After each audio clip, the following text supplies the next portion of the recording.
Welcome to another episode of Two Ales and Hockey Tales with Wally. And today I'm so excited to have on a 54-year-old from Rochester, Minnesota, USA.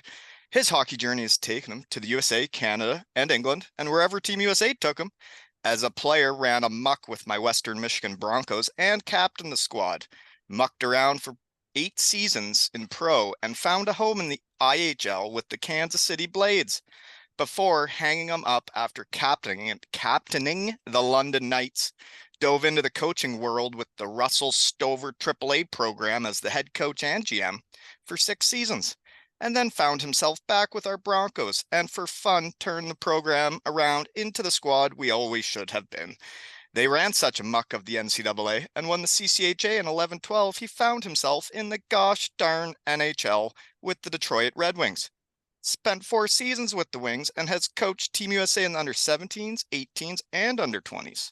He has now taken over the show with our Broncos and has turned them into the perennial contenders and has built a factory of pro hockey players, making us alums proud. Welcome to my back deck, Pat Ferschweiler. I got to be honest with you, Brent. I'm excited to be here, but I didn't hear one word after you said I was 54. Well, it happens fast, man. I'm 40 now. Hey, these are trade secrets, man. We can't come right out with that. Like, let them look that up. You know what? For 54, you look pretty healthy. Thanks. No, I'm good to go. We're excited and thank you for all that.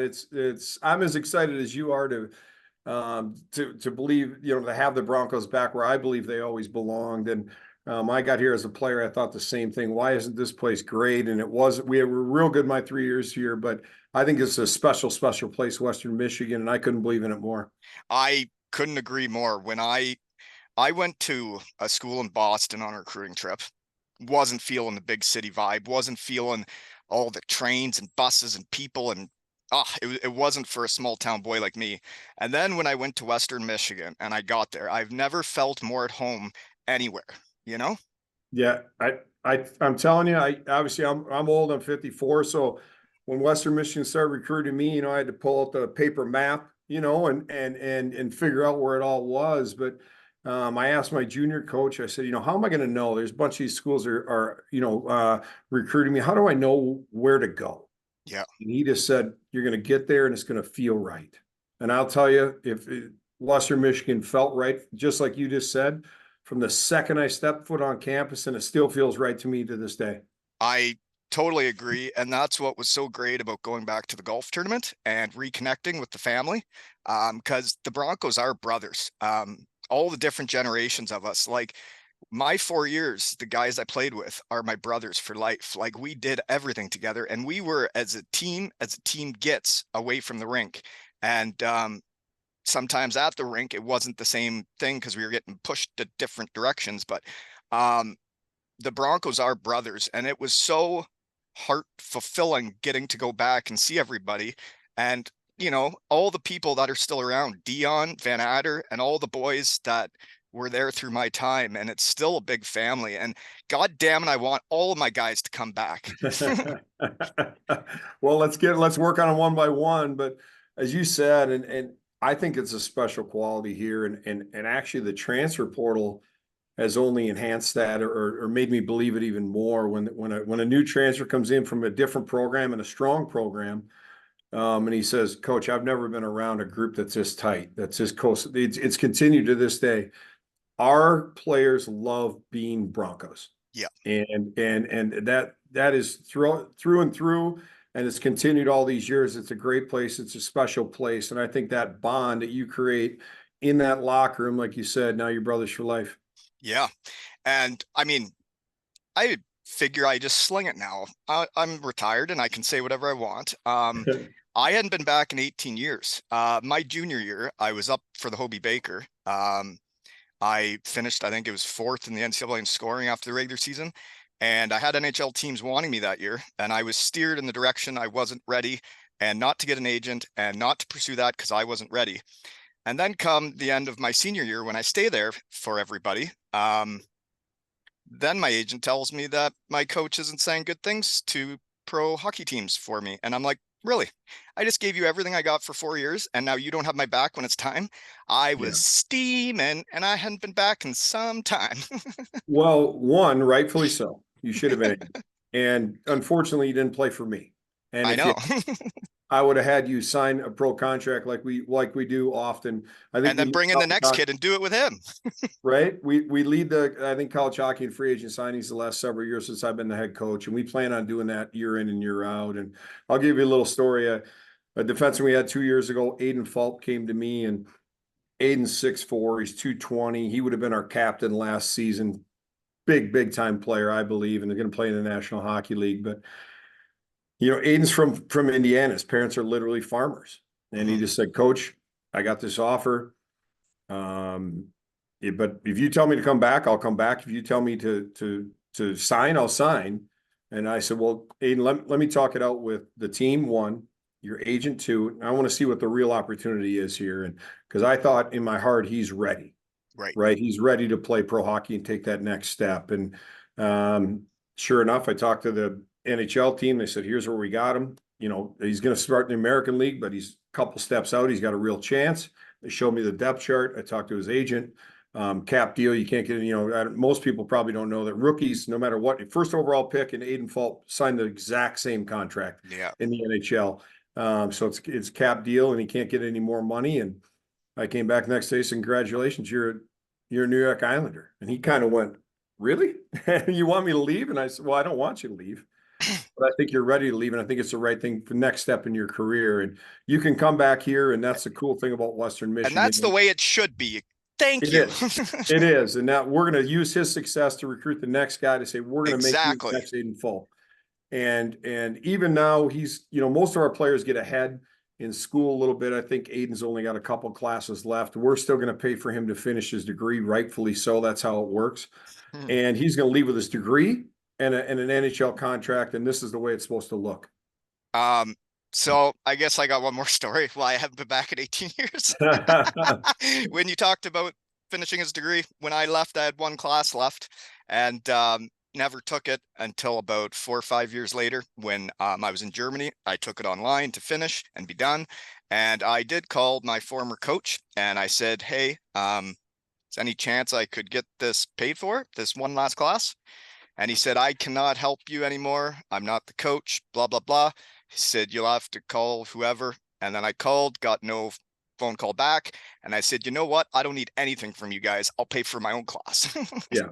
Well, And I did, and I finished, and I the paid. good thing is, yeah, not only are we winning on the ice, but we're handling things off the ice correctly as well. And program's in a great new direction. I love it. I see it going back to that golf tournament, man. My heart was really full, and I am going to bring back all of my guys, and we're gonna run amok at that place.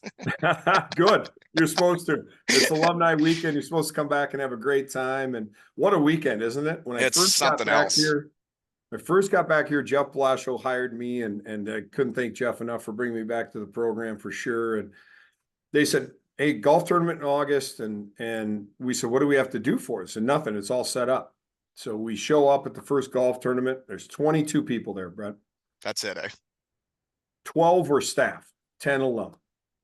Blash looked at That's me and I looked at embarrassing. him, and he said, That's "Make this embarrassing. better." And I said, Yeah. "I'm on it." Yeah. And then we doubled it the next year. We doubled the next year, and we've been sold out ever since. And what a great opportunity if you're available the third week. It's always that third weekend or so in July, and just a lot of people are just setting it on their schedules from year to year, and making sure their family vacations are around it now, because you get to come back, and you, like we talked about when you came back this year, and maybe you had a great experience, maybe you didn't on the ice.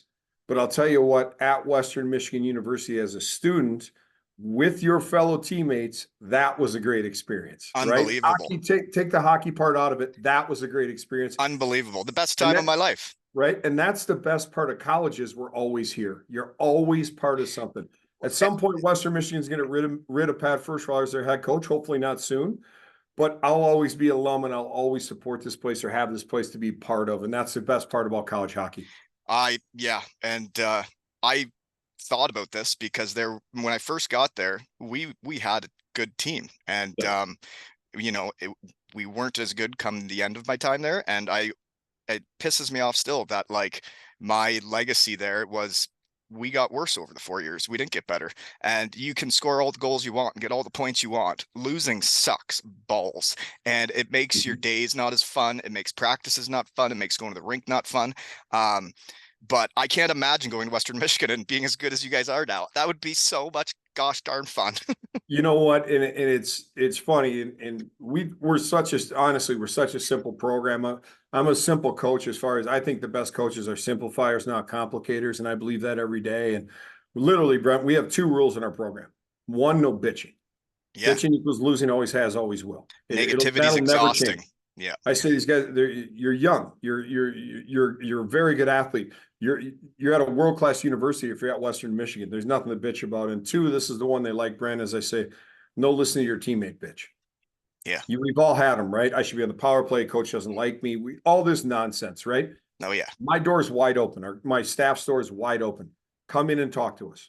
If Exactly. you're if you have a question about anything, come in and talk to me, and I'll always say yes. You can now. I might say, hey, can we meet in an hour? Can we meet after practice? Because there are other parts of this job other than coaching hockey, but we will always meet you there. We'll always give you that path to success.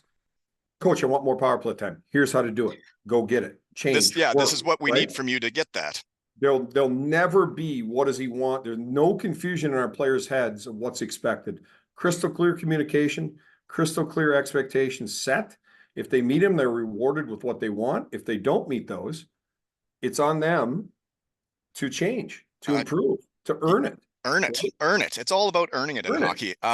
It's weird for me because I was out of the game when my career ended. I got injured. I moved to a new town, had to find a real world job, and just raising my kids. And I was out of the game until coaching kids in this town has brought me back and has made me realize how passionate I am about coaching. And I don't know if you've ever heard of the Kincardine Canucks, but we were the All Ontario champions this year. Well, I mean, who hasn't heard of them? First of all, I mean, come on, you're legends. It is We what it is. 16-0 in the playoffs, never lost a game. I mean, we talked briefly at the golf tournament, and um, yeah, I love coaching young kids, and I have a hockey school company I've ran since I was 17 years old till now, and I'll never stop coaching young kids because you can't have great older hockey players without real good younger ones. Yep. And you have to keep them playing the game. And some success or some ability for a coach to touch them, their ability in a positive way and their love for the game and So keep them playing, right? We it's have to all keep about them the playing. love of the game. I had the saddest news this week was I posted a picture of the kid in Cardiff, Wales that wore number 18 because of me. A year earlier, he was lifting a trophy. He was smiling, loving hockey. And then his old man wrote to me and said, I hate to tell you this, but he's giving up hockey. And I said, let me guess. He had a bad time with the coach this year. And he Yeah. said, exactly. He said the coach was mean to him all year, that he's giving up the sport. And now the kid that wore 18 because of me that loved hockey is giving up the sport because of some dickhead. Pisses Yeah. me right off, you know? No, um, no, I'm with you. I was a hockey director down in Overland Park, Kansas. If you believe it or not, that's where I started coaching. First of all, I loved every second of my time there. I wouldn't trade it for the world. But I went in, I met with I went to the first meeting of every team that year, right? Or every year I was down there, and I stood next to the coach and stood up in front of the parents, and I said, "This guy has done a great job. If your son or daughter wants to play hockey next year, mhm. that's what success in youth sports looks like. Not to be pro players. Let's be realistic. Not to keep them playing, to have them off the couch, to keep them excited about a team game and part of something. Oh That's yeah. success. Now, some will go on to greatness. Some will go on to high school. But if we But can it's keep the them off bond the couch and for playing, me, it's the bond that I've seen be created with my son and daughter and their friends in this town. no doubt. I coached my son the first year, and then that I got right into this having a team, being a coach, and man, I dove right in head first. But that first year you see the friendships and the brotherhood happen. And then the next year I coached my daughter and I coached under 9 house league girls. And my championship that year was that every girl signed up for hockey the next season, and they did, and it made my day because then the next year I could go watch them and support them, and my girls were still playing. And then I move up my son's a first year playing with older kids last year, and I got to coach a whole new age group, and then all those brotherhood and bonds happen again. And it is so much fun to have all these friends around town from coaching, and it brings you a whole family. There's no doubt. And I came from the purest model there is in Minnesota, where you just play in your town, right? Yeah, like what we do. Year-round. Yeah, exactly. And so, I grew up with the same group of guys from the time I was 8 or 10 years old to the time I graduated high school. And those are all the guys that were in my wedding when I got married at 32 years old. Those are all my parents' best friends still to this day, because we spent all that time together, and the bonds you created are incredible through team sports for sure. Well, actually, speaking of golf tournaments, was going to yours, and I've been in about 4 golf tournaments in 4 weeks. I've been on a real heater, but it inspired me to bring back my 2Ls and Hockey Tails golf tournament. And May 24th next year, I have booked the Kincardine Golf Course, Ainsdale Golf Course, and I need to get 112 golfers. I said I could do it. So hopefully there's some Broncos out there listening that want to come have fun with me. And it's a shotgun with dinner after, and I need 112 golfers, and I think I can do it from the 3 years of coaching. And I'm inviting my puppies. All the kids I've coached, I want them there too, Love it. Love it. What a great weekend that will be. Okay, one sec. Yeah, no problem. Game back on. I don't know what we were talking about. Oh, my golf tournament, May 24th in Kincardine. I need 112 golfers. So anybody listening, it's gonna be $125 a player, and that's dinner, cart, 18 holes, and a lot of fun. Do you imagine how much fun of a day that would be to fill a golf course with your friends and family? That's 125 Canadian. What is that, like $6 American? How does that? I don't know. What's I'm just trying to break even, man. It's not as expensive as your golf tournament. I just want everybody to come and have fun. Yeah, same. Oh gosh. But so we did talk at the golf tournament, but then you had your big speech there and you showed all the pictures of this new barn, eh? So you're getting a new barn, the Lawson Lunatics. I don't know. I don't know how to feel about it, because I love Lawson Ice Arena, and that's my home and that's what I remember. So I don't know. I have mixed emotions about it. I'm not really into the new arenas in hockey. Well, you'll be into this one. You'll be into this one. Here's why. I hope so. I'm the same. Obviously, there's a soft spot in my heart for Lawson Arena. There's no doubt it's a special place to play. But so this arena has gone through lots of changes, and we're lucky enough in town. We have one donor that's going to build this arena, an amazing new arena. It's up to about $500 million at this point. State of the art. From one donor? Going to build it, and he's going to donate it to university. So how much money does this person have? Well, more than that. And so, if they're interested in sponsoring a podcast, let me know. Right. But here's what I know. It's I've been working on this project now for about 1.5 years. And again, to everyone listening, this is not a pipe dream. They're literally they're moving dirt on the site right now. We're looking at, hopefully 26 season, maybe the 27 season, this thing will be completed. But in 1.5 years, here's how it started. I should go back. I said, Pat, this is a 100-year opportunity. I want you to think big. And I said, I'm your guy. I'm ready. Because I still think like a player, right? Yeah. What would players want? Give them everything they need to be great. So then there's no excuses. What, he hasn't said no to me in 1.5 years. So we need this. Great. We need to be able to train at altitude. Great idea. Love it. We need a recovery space. Oh, we have to have that in there. We need cryotherapy. Yes. Oh, what a you great just idea. Better not make these players prima donnas with all this fancy stuff, I think we'll handle it pretty well. No danger in my teams ever be called that, for sure. It's just because the Broncos, it's like we're known for being like the gritty kind of underdog school, right? We will play the same way. Yeah. The same style, with the same intensity and the same dedication, but in a shinier building. But what I love about it is Lawson Arena is about 4,000 seats. It's got a low ceiling. You know what it is. It keeps the sound in there. It's real loud. It's got a great atmosphere. New building, 5,000 seats, low ceiling, but with all the bells and whistles. The Lunatics still get from goal line to goal line on the far side, across from the bench. We actually brought the Lunatics. We went and met with the architects and the Lunatics. We brought them right in to meet with the leaders of the Lunatics. What do you guys need? What do you want? How can we make this new building a great experience for you? And our architects did a great job of being inclusive in that way to make sure that our students know that they're going to have the same great experience, if not a better one, down at the new arena than they're having right here at Lawson Arena.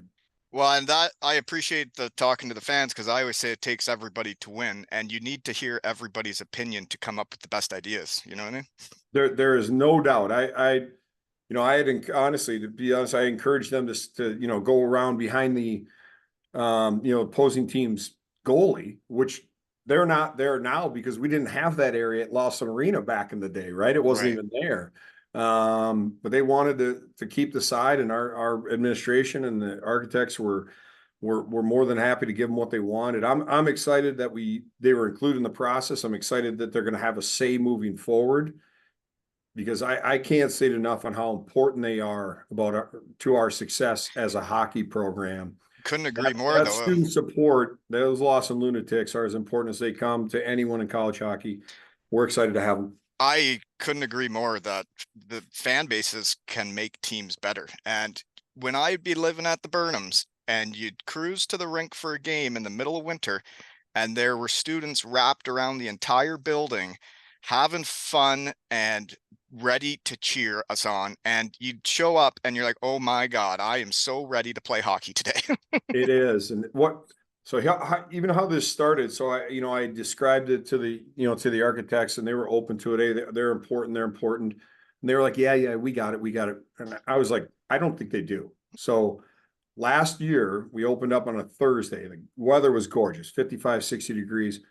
I said, guys, I'd like to invite you to the game, but not just come to the game. I want you to stand in the Lawson line, and I want you to sit with the Lunatics during the game. And they were all for it. This great group of guys, not only are they creative and brilliant at what they do, but tremendous people involved as well. But so they stand in line.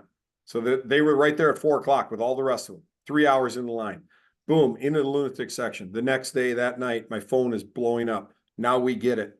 That was the best sporting experience we've ever had. That was, I think it was like volcanic or something, like incredible feedback. And then the next meeting, they said, we got it, coach. Now we have it. And Now we get it. they actually flipped the arena.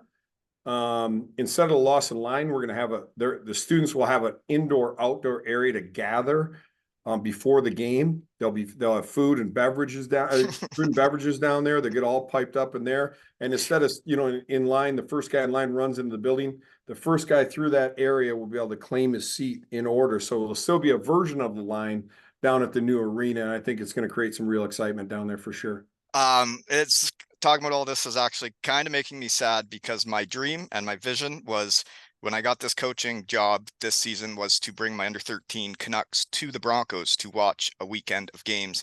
And I thought it'd be a memory for life and it would give them something to aspire to. Because when I saw my first NCAA game, I thought that's what I need to do. That's where I need to go. And I really wanted to do that for the kids. But then I started crunching numbers and I'm like, I can't ask these people to do this because it's too much money. And it would mean more to me than them.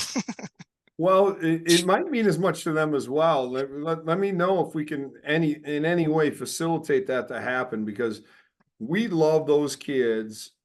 I'm with you. I'm a Minnesota guy, so I used to go to Minnesota Gopher game and look up to these guys like they were gods. Yeah. And the ability to meet one of them, to talk to them, to go through the locker room, which certainly they could do here.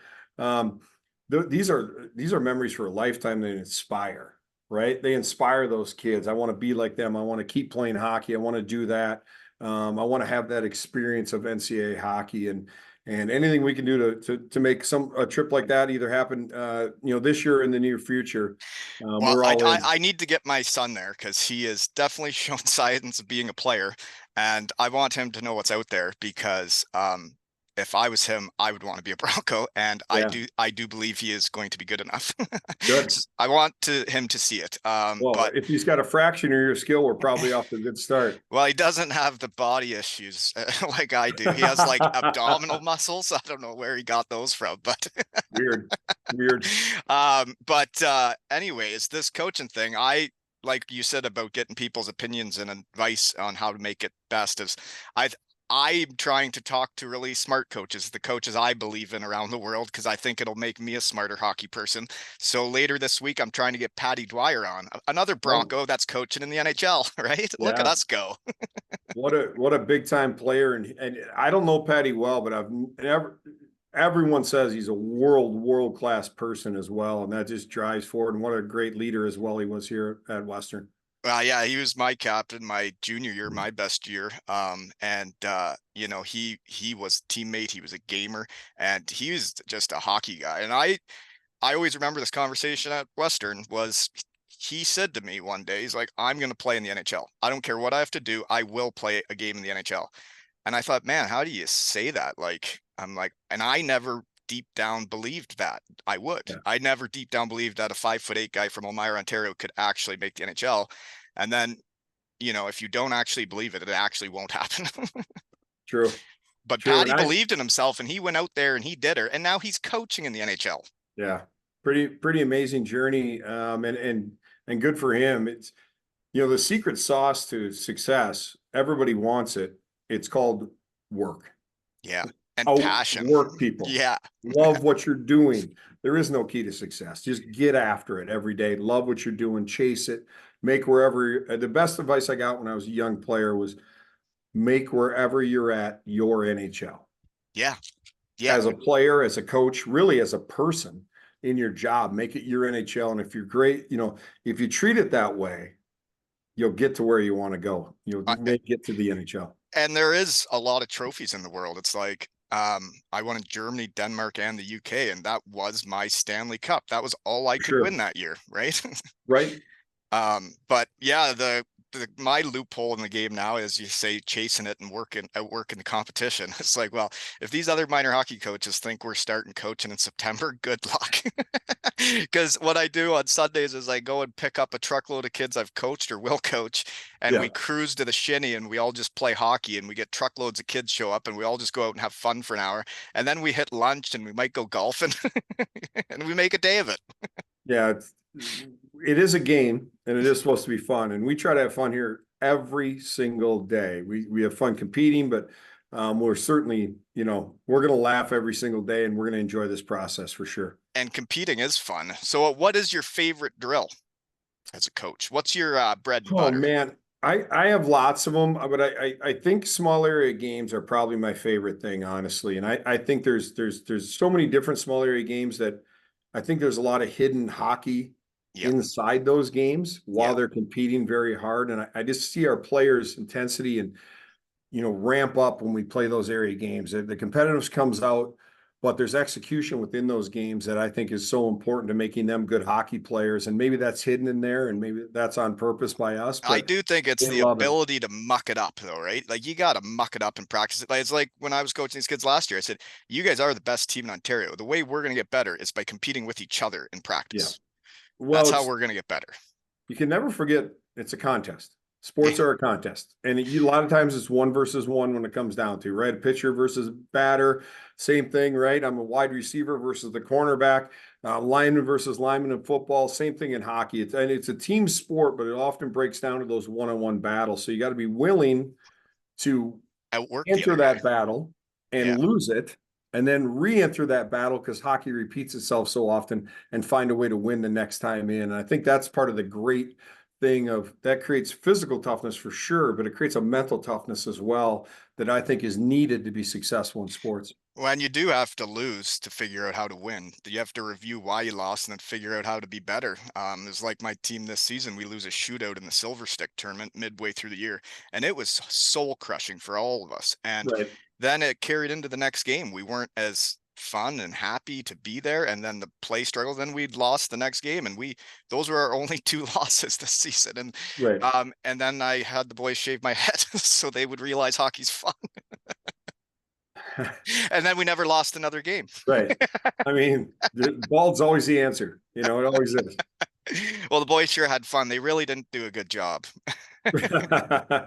So you had a great hockey career. You played 8 seasons professionally. The IHL was right below the NHL. It But was. then you end up coaching like Datsyuk and Zetterberg. What was that like?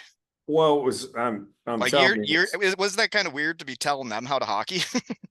Well, I think you have more conversations than instruction at that point. But I mean, one, they were everything I wanted them to be or hoped they would be. As Henrik, leaders and people. Henrik Zetterberg, Pavel Datsyuk, Nicholas, Kronwall, world-class people. Yeah. They wouldn't let the standard slip. Our roster was aging in Detroit, and they wouldn't let the day-to-day standard slip one bit. It was so impressive. Those guys, and this is 38, 39-year-old Pav, 37, 38-year-old Henrik Zetterberg, 35, 4-year-old Nick Kronwall. I don't want to age anyone there, but within a year, those are ages. Their standard was still here. Yeah. They were either great or really, really, really, really, really good every Every day. day. The repeatability of their performance and as players, as human beings, as leaders, as teammates, what a standard. Well, What a and standard. If I take nothing away from the NHL, I take that away, that your best players have to set the standard every day as people and as players, and they certainly did that. And I think that's why has allowed Detroit to get through that time and has helped Dylan Larkin become the leader he is, world-class young man. well, But the young guys are always learning from the older guys in hockey, and when you have the right leaders, it does trickle down. there is no doubt. Henrik Zetterberg, I think there was some plans early on to maybe not have Larkin make the team out of camp. I'm not, I don't want to let the cat out of the bag, but Henrik Zetterberg just came in and said, I want that kid on my line. Well, And he and put him right on his wing the first year. It was awesome. that brings back a shed memory is like doing this. It's amazing how much fun I'm having because I have met other Broncos I didn't know. I had Luke Kwiatkowski on, and his story was that Zetterberg asked for is like he needs to be in the lineup. He needs to be in the lineup every night. And when the best players play like those guys do, I always said in hockey, your best players have to do everything. They can't just be the power play guy. They have to block shots. They have to play hockey the right way for a team to win, right? There's no doubt. And those guys never let themselves off the hook, ever. It was so incredible, and it's such a quiet confidence that Henrik Zetterberg brings. Pavel's just Pavel. His standard is ridiculous for himself, and he would never let it slip one bit at all. And Nick Kronwall, I don't want to forget him in that conversation of just, he saw a decor around him that had lost a lot of players, and he had a knee injury that some guys would have forced into retirement 3 years earlier, that he played through to help the franchise through some harder times as we went. But he helped those young guys become who they are.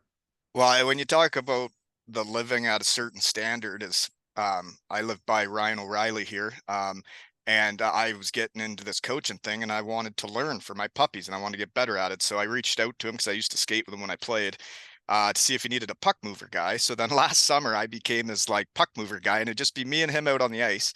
Then he let my son come out with us. And then like watching him practice daily and the drills he'd come up with, but then the standard he set for himself, he wanted to do everything clean. And when he wasn't doing it clean, like he would slam his stick and he'd get pissed off. And it was just me and him out there and he was getting right pissed off if he didn't do things right. And this seeing the standard he set for himself through the summer is like, well, that's how you become a Hall of Famer. That's how you win Stanley Cups is you have a standard like that. When are you willing to do it when no one's watching? Right. That's really your biggest test of character. And I think Ryan O'Reilly's turned himself into a modern day Henrik Zetterberg. Oh, Neither, he's the right? best. Neither one are like super fast skaters, but they're strong. They're great Yeah. on their edges. They do it the right way every single time. They compete like dogs. Very, And very impressive any what he's done. situation of the game, you want them on the ice. Whether Winners. it's in your D zone, the offensive zone, you want them on the ice and watching him interact with fans that would be there seeing us practice. But then it's the same of the coaching thing, like you say, doing it when nobody's around. It's like, well, I reached out to him because I wanted to do it. I went voluntarily because I want to do it. And it's the same doing this. I want to talk to hockey people about hockey and I want to learn more so that I'm a better coach for these kids. No doubt. We challenge our players. I learned this actually from Mike Babcock, and he said it well. And the first guy I've really heard say it, he said, "We tell our players to go get better every summer, right? Come Yeah. back faster, stronger, better. Well, we as coaches better do the exact same thing.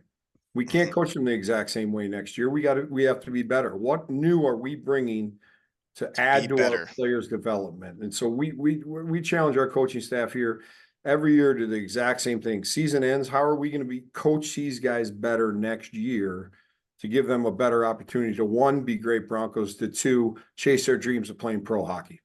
Totally agree. And that's all you can do is do the best you can to help them, right? It's the Yeah, same with me trying to raise these kids around here. It's like when they go to junior tryouts or whatever, I want them to know they know how to hockey and play the right way. yeah. And then when you see a team win all Ontario, it's like, yeah, you guys are playing hockey the right way and you're doing it for the right reasons. Nobody cares who gets the goals and assists. We care who gets the win and the loss, you know? It was funny. We preach here lots, and it was it was just my first year as head coach, and we had a younger guy sign, and we went to Pittsburgh, and goes there, finishes his first NHL training camp, and I call him, how to go, and how are things?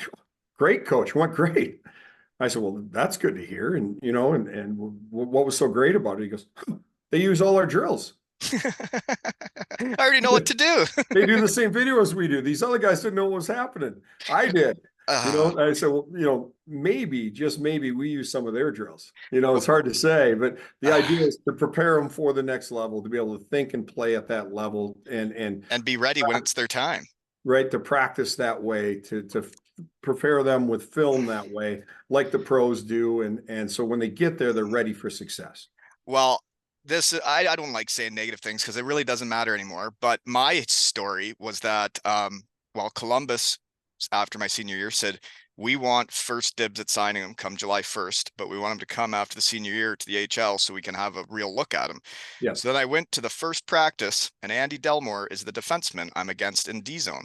And I had been playing man-on-man defense at Western Michigan, and I decided to follow him all over the D zone. And the coach blew the whistle and said, Wally, what are you doing? And I said, oh, is this not man on man here? And from that day on, the coach lost his faith in me as being able to play D zone. And I never really did get a fair chance with them. And then I went down to the coast, and Derek Clancy, who has become the assistant GM of the Leafs, was my coach in Dayton. And he painted the ice into quadrants in the D zone. And he said, this is all you got to do as right winger. This is your box. And I'm like, you're telling me this is all I got to do? And now when I coach, the first practice of every season, I paint the ice. Simplification, Right? right? It creates repeatability. Yeah. I'm a firm believer in it. Yeah. So that's, I don't know. You try and take all your past history, right, to become a better coach. Well, I always say every coach I've coached with, been coached by, players I've played with, players I've been lucky enough to coach, they've all written a chapter in my coaching book. Now, some chapters are bigger and some are smaller, Right. but it may be that somebody's just added one line to it.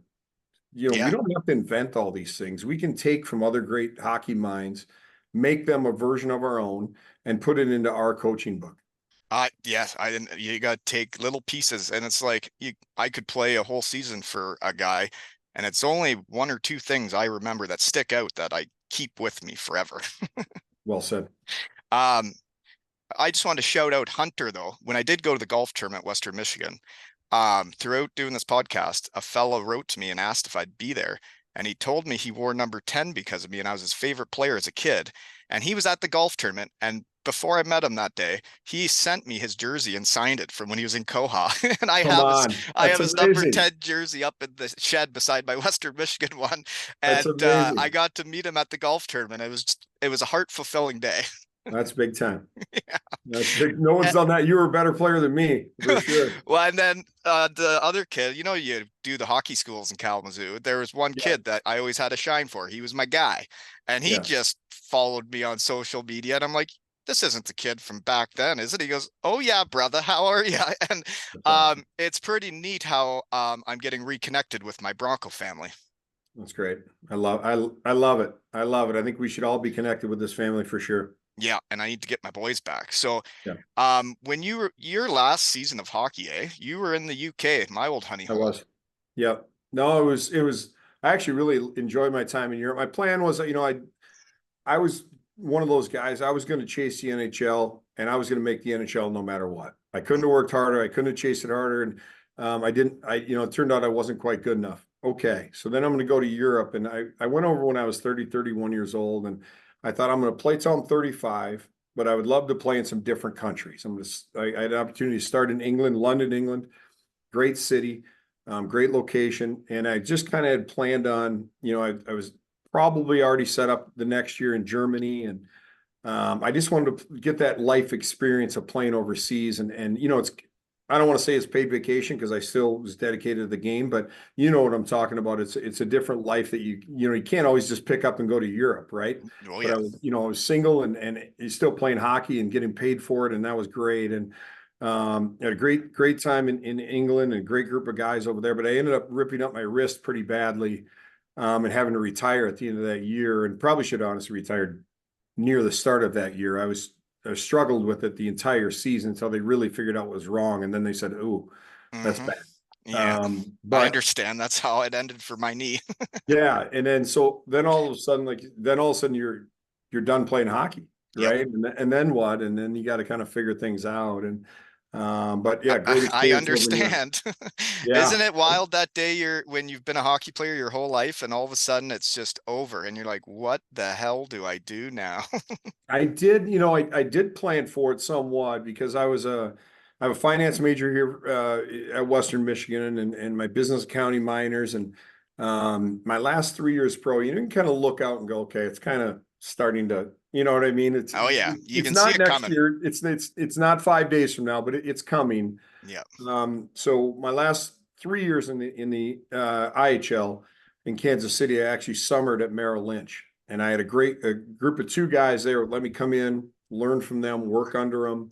Now they did. I was volunteering my time, but we were both benefiting in a huge way. And they just told me, "Hey, listen, when your career is done, we got a spot for you here at Merrill Lynch." And so I literally, when I was done, I thought I was going to do that.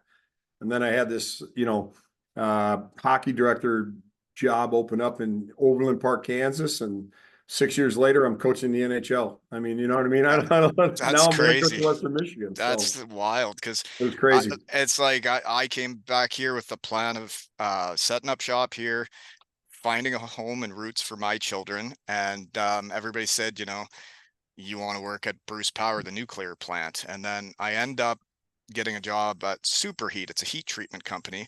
And I randomly meet the CEO at lunch at a Boston Pizza on a Wednesday. And we just got shooting the breeze. And I'd already had an interview there.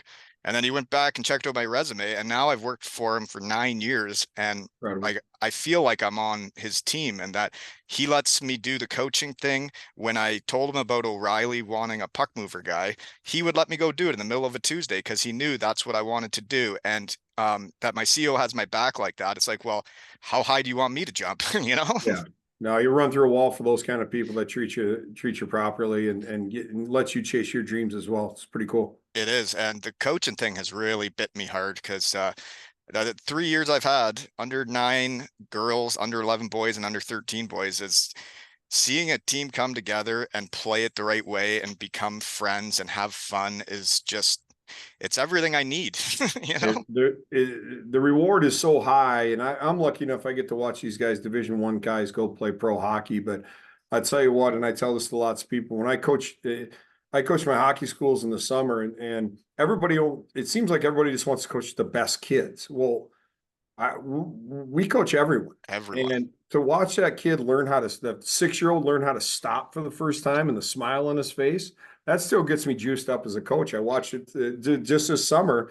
Kid was out there the next day. All he was doing, beforehand, the kids come on the ice and they skate all around and they're chasing each other. This kid's going stop, stop, stop. He's doing back and forth because he never. Every time he went to stop his whole life, he fell down.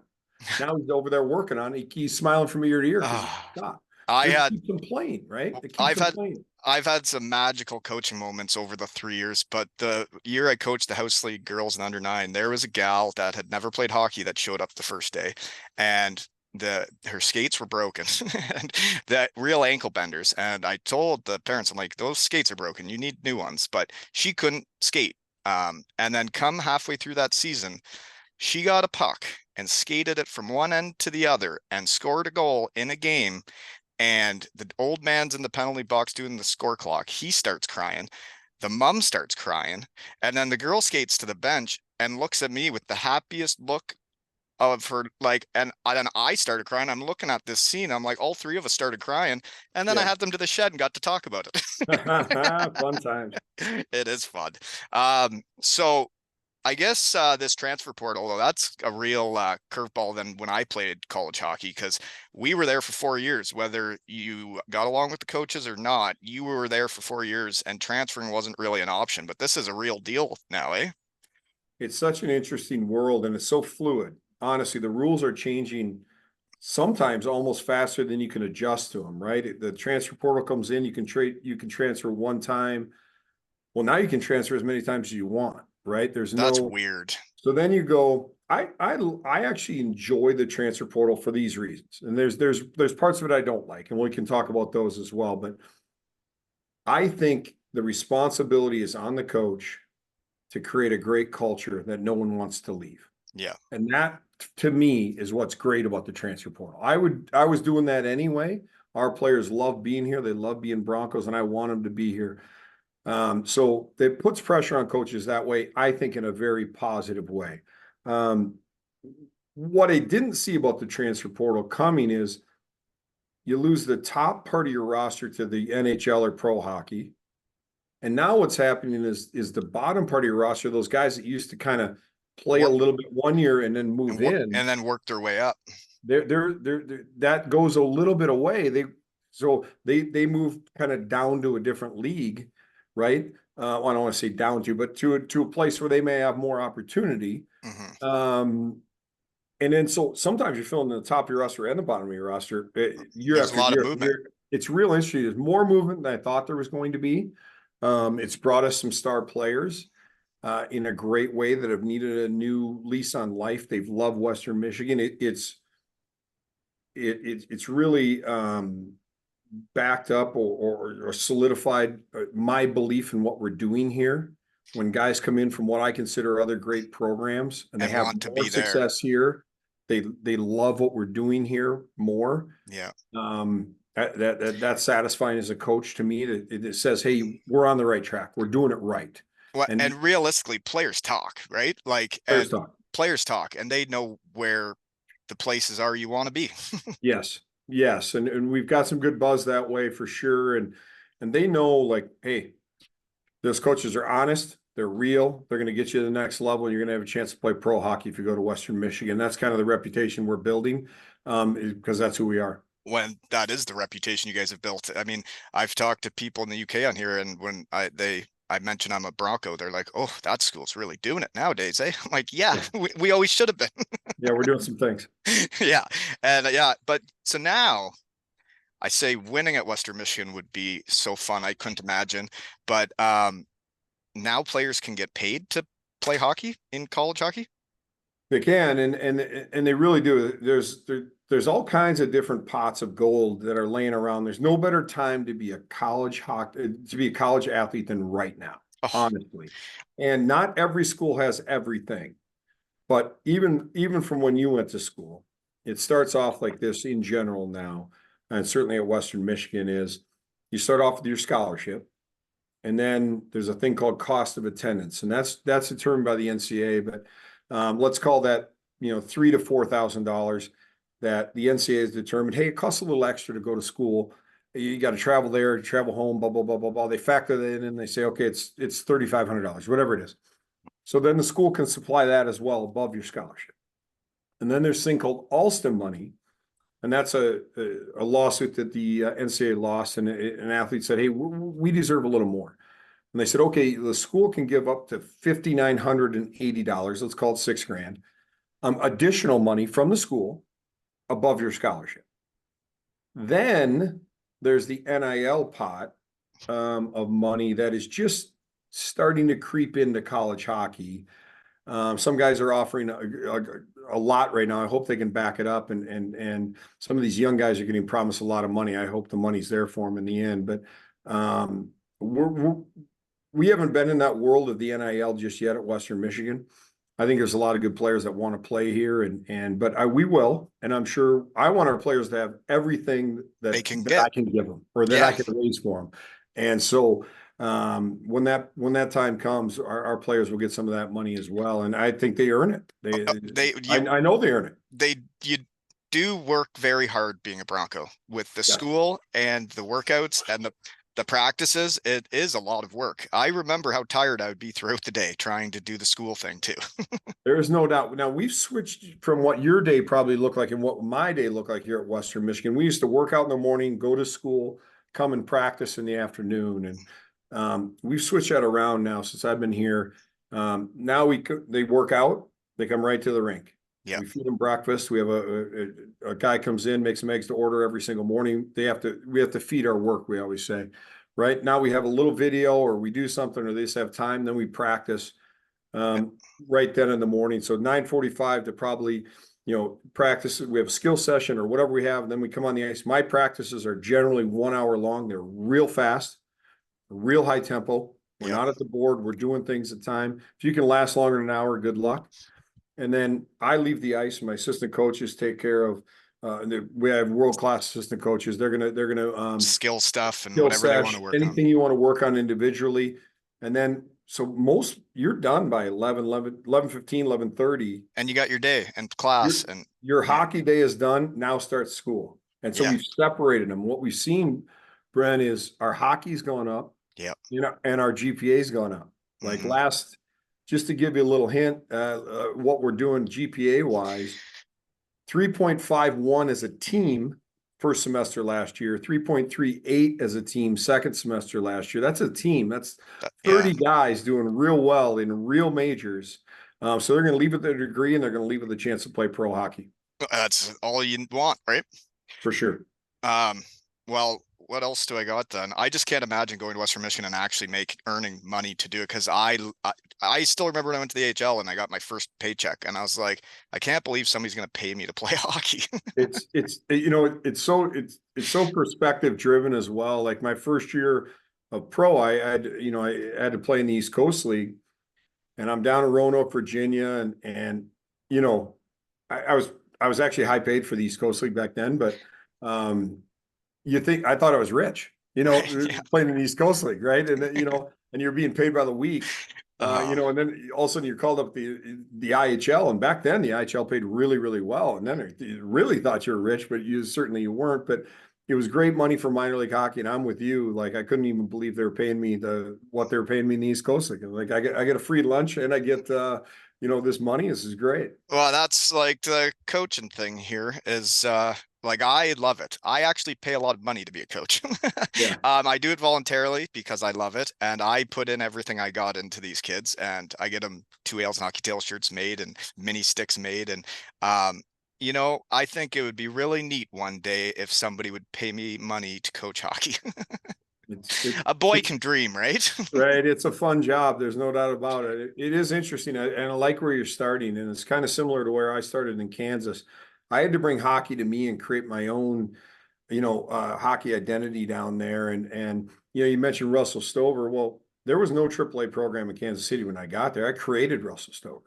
And Right. I had to go and raise sponsorship. But I'll tell you this, I ran that program for 6 years, and they were six of the best years of my coaching career. And a guy named Scott Ward used to own Russell Stover. The family just sold it a few years ago, but he believed in me and he backed my program. But here's what I did. I never took $1 from that program.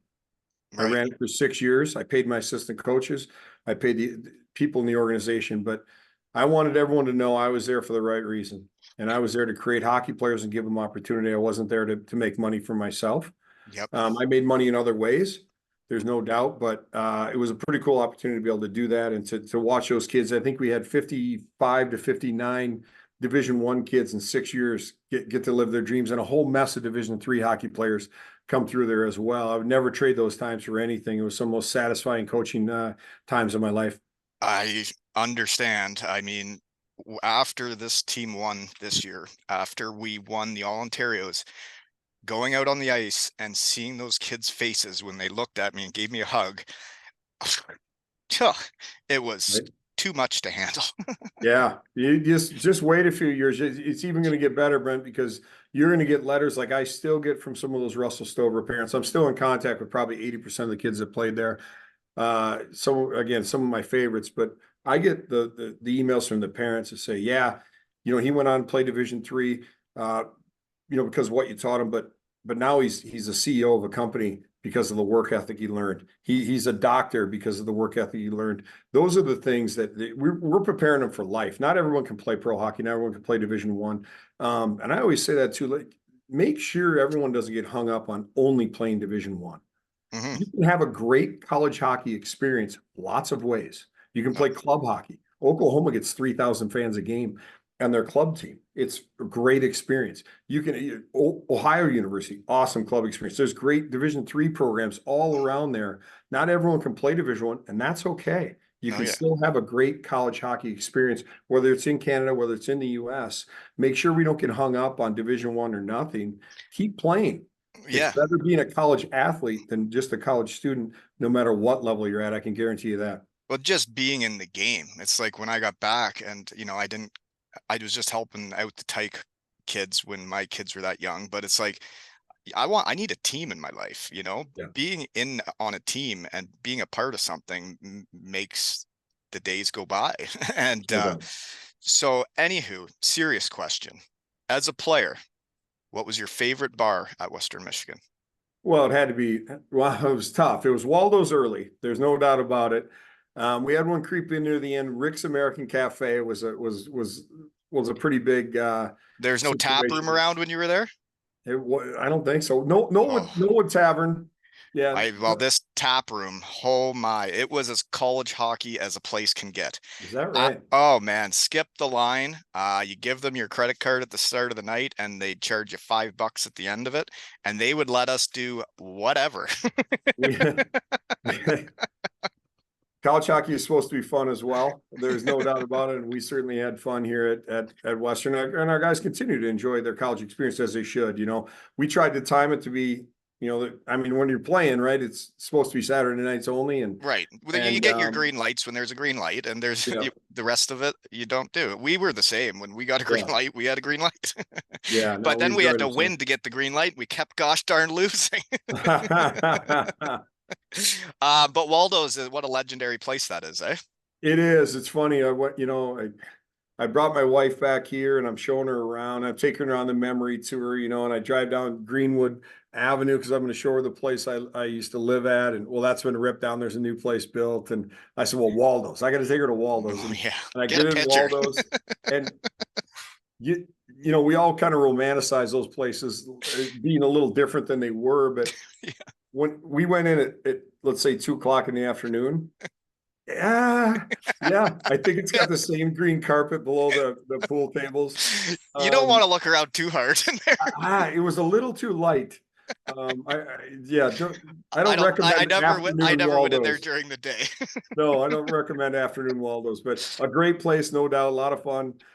Still for a lot of our students for sure. Well, it makes sense that legendary bar is called Waldo's because when I got to Germany, that was my nickname. I wasn't Wally, I was Waldo. Look at you. Yeah, it all makes sense now. Yeah. So you were with the Red Wings for 4 seasons, though. How do you decide to leave the NHL? Because most people are trying to get to the NHL. Well, it's interesting, the NHL pro hockey is it's a cutthroat, great world, and as when I had gone to Grand Rapids to coach with Jeff Blasher the year before, and with some thought that he was going to be the next Red Wing coach, and obviously it was still Mike Babcock's job, but there was thoughts that Babs was going to take a different position, which he certainly did with the Maple Leafs, and then Blash gets the job, and he brings me along, and it's a pretty great situation. We had 4 years, and our team made the playoffs the first year, and we kind of steadily got a little worse, and so it's time for a change in pro sports when you're not winning. And God bless Jeff Blashill for keeping that job. It tells you what a job he did. He kept that job for 7 years. Yeah, Incredible, and right? the rosters they were giving him they weren't good enough to win. And yeah, that's I'm with you. It's hard to win at a high level, and that division was so good at the time, and it still is good. But for what's so impressive about him and what he taught me in the highest way was to never give yourself an excuse. It was incredible. We would go, we could complain about our roster all we wanted, no chance. He No wouldn't allow it. excuses. We lose the game and come in the next day, and there, it's chatter over here. No, no, no. how are we going to win tonight? Is Mhm. all he ever cared about. And he kept that focus and he kept that drive and he kept that whole franchise on task during his time there. And I think they're seeing the benefits right now. I'm good friends with Derek Milan. He's doing a great job as well. But he's reaping some of the benefits of the standard that Blash was able to keep.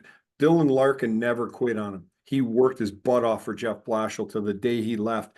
That's a sign of a great coach when your best players have bought in fully, even when You're they're not not having. having success. They want wins and losses wise. So impressive. I brought back, I'll never forget that lesson that he taught me in the best possible way. And I think losing it when you start losing, if you don't have a good coach, people start pointing fingers and it gets toxic and negative, and then it's hard to ever turn it around because it's interesting even watching minor hockey because when teams are winning, everybody's happy. Then all of a sudden you lose a couple games and everybody's like, "Oh, he shoulda," and it's Yeah. like, "Oh, okay, let's just play next game." Yeah. We don't, you simply can't get into that, right? Are we giving the best we have every single day? Are we preparing the best we can every single day? Are we doing everything we can to win the next hockey game? And you win or lose that game, and then you go on, you do the exact same thing the next day, and you approach it the exact same way. Complaining is bitching, right? Finger pointing is bitching. It's not allowed here at Western Michigan whatsoever. It certainly was not allowed at the Red Wings. And that's taking your problems or your frustration and putting it on somewhere else. And that's a culture of losing. And Jeff Blash will never let that creep into the Red Wings during his time there. So impressive. Hard to That do in pro sports when everybody wants someone to blame, right? yeah, I They, totally they agree. do. And They do. I've never heard a bad word about him. Same with you. I don't know what you could say bad about the guy. He's organized. He's real smart. He's a great communicator. He's as honest as they come, and he treats people and players, in the best possible way. Well, and it says a lot about you, though, that when he gets that job, that he has the trust in you to bring you with him. And it's similar to I just had on my Savage, I call him. Dylan Savage was on my hockey team last year.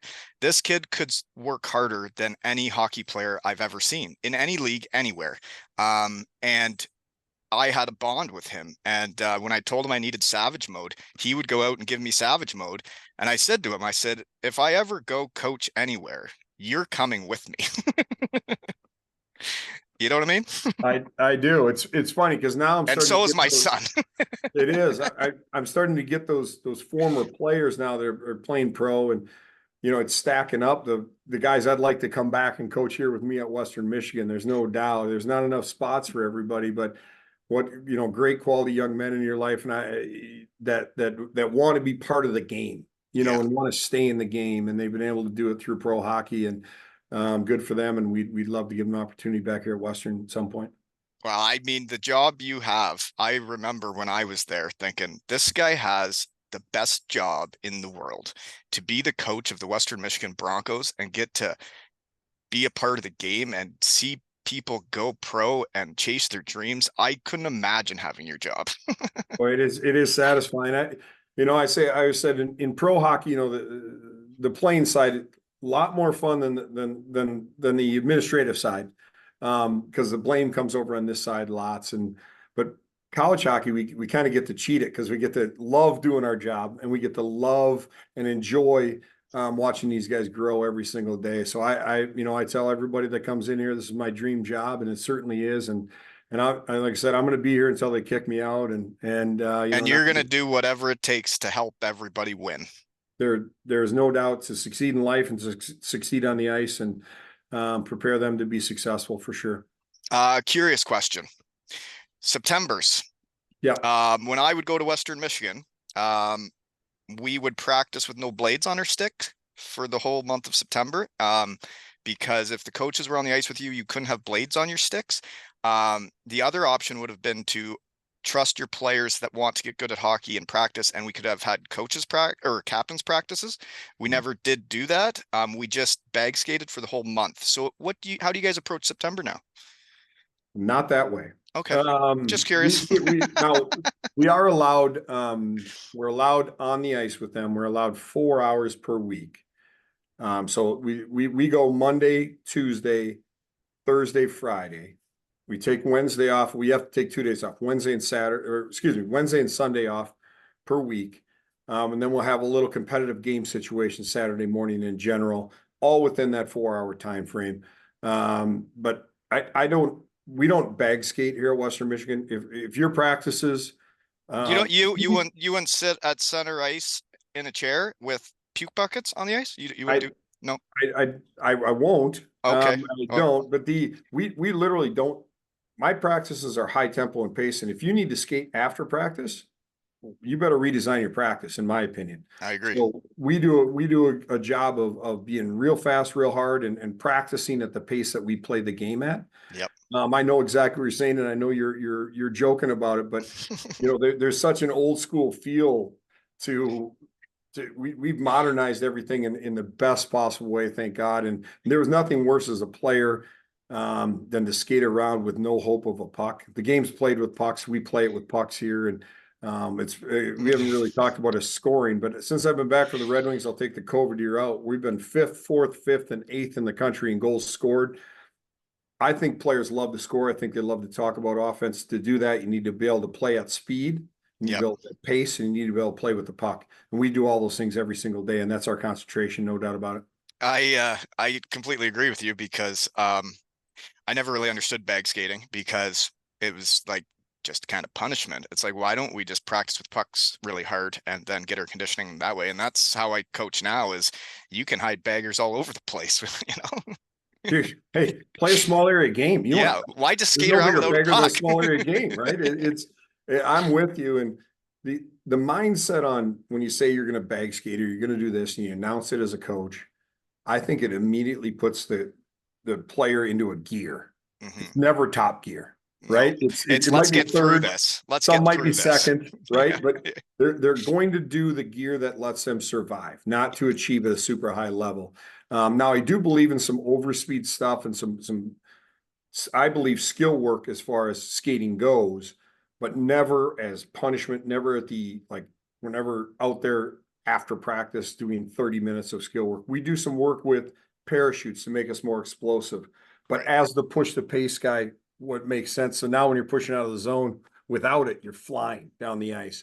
We do real constructive work that way on those kind of things, but never as punishment, never just a pure bag skate. That doesn't enter my coaching conscious. I'm allergic to it, frankly. I probably shouldn't ask any more questions, but so say if the season didn't go your way and the Yeah. Broncos didn't achieve what they wanted, what happens after that season's over? Because in my experience, the playoffs didn't go our way most times at Western, and we would get 2 weeks off, and then we would become like cross country runners. We would run like 5 miles a day, and our shins would hurt, and we would just jog forever. Do you guys do that? It's funny. And one of these seasons won't go in our way. We're trying to be great here at Western Michigan every year. It's real hard and competitive in college sports, and we're going to have a down year at some point. There's no doubt about it. But here's what I'll tell you: is I'll never lose the faith in what we're doing.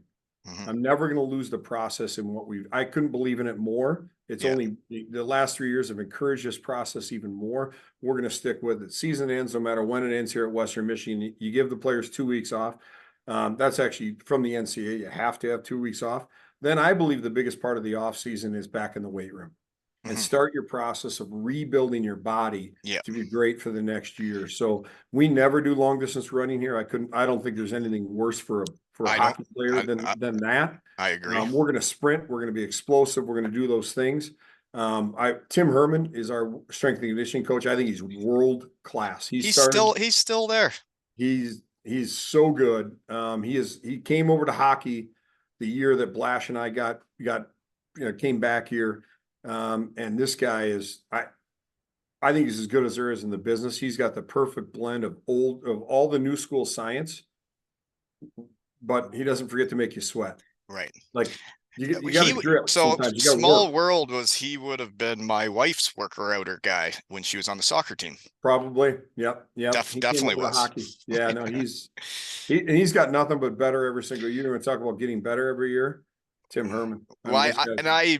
I know the game's changed a ton, and the working out thing really, it was really becoming more of a thing when I was coming to Western Michigan. I mean, hockey was changing, but I'm sure you guys are training a lot differently than we did, because we did a lot of max lifts and like max cleans, and to be honest, it felt like we were going to injure ourselves, and some of us did. Yeah, there was no doubt. I did all that same nonsense back when I was in college, but I think that was the trend back then. And Yeah, I think we would everybody run was, ring right? road 3 miles every day and not blah blah blah blah blah nonsense. I would go home and train in Minnesota the proper way, and we certainly have our guys training the proper way to become pros. And I know it's successful. Our guys lead bigger, faster, stronger. They develop every year, and almost every single year, a bunch of our players go to NHL development camps, and almost to the year, one of our guys wins, best conditioned athlete at development camp. I know Tim Herman does a great job and is certainly a And he big has part their of it. backs even when they're turning pro, and he's still willing to help because he cares. 100%. We got guys back into town right now to skate with us at the start of the year before their pro season. Yeah, that's great. So I guess there's only one other bad memory that came back talking about running. Um, going into my senior year, when I decided to go back to school for the fitness testing, they told just my apartment, just us four and one other guy, that we had to run 2 miles in 12 minutes. That was what we had to do, but nobody else on the team had to do that. Um, we didn't make it, uh, but we tried our best. So you guys probably don't do two. Do you guys do 2 mile runs in 12 minutes? We do zero long distance running. Okay. Okay. Just As checking. Yeah, no, we used we again, I did all those same things at Western, the 3 mile run in under 19 and blah, blah, blah, blah, blah. But none of it produced great hockey. Right. And we just got it I over with and honestly, I we go couldn't be back to normal. prouder to be a Bronco, and to see that you guys are where I always wanted us to be, and that everything's, you're pumping out players, you're bringing in new players, you're not worried about letting a guy go because you know you can do it with the next guy, and Yeah. that just warms my heart over here.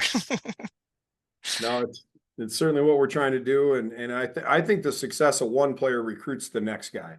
And we're going to 100%. continue to believe that as long as I'm here for sure. And I believe in you. Listening to you talk today, I believe the Western Michigan Broncos will become national champions someday. I think we certainly have that chance. I think the new rink is going to give us even another push forward.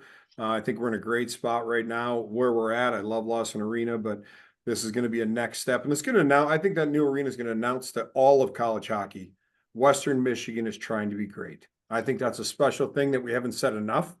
I'm saying it right now. And again, we'll have years that we're not great, but I'm going to tell you right now, it won't be from lack of effort. It won't be lack of preparation, and it won't be lack of care. We are trying to be great. That's all I want to hear. Awesome. I'll be doing the same with the Concardant Canucks over here.